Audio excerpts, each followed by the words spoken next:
ফাকাত আসফারা আলা জাসাদিহি, আল্লাহ রাব্বুল আলামিনের নবীর গায়ের ভিতরে খেজুর গাছের ওই পাতার দাগগুলি, পাতার দাগগুলি লেগে লেগে লেগে লেগে লেগে লেগে লেগে লেগে থাকতো নবীজির গায়ে।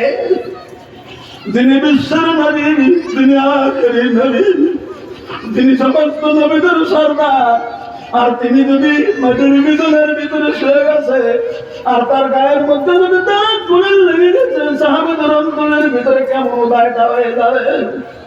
এবার নবী বর্ণনা করছেন, ফাকালুল্লাহ আমাল তাআন নাফসু তালাকা ওয়া নামাল।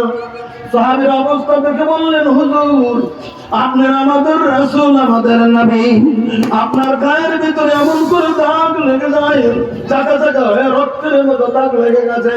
হুজুর বড় তো কষ্ট করেন না, অনুমতি শুধু দেন আপনি, আদেশ শুধু দেন আপনি, অনুমতি শুধু দেন আপনি, পারমিশন শুধু দেন আপনি, আপনার জন্য গাধিযুক্ত বিছানা বানিয়ে দেব।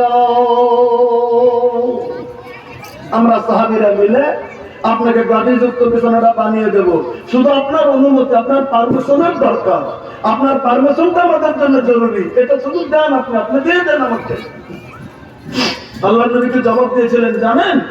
এবার আল্লাহ নবীর জবাবটা শুনে নেন সাহাবীদের।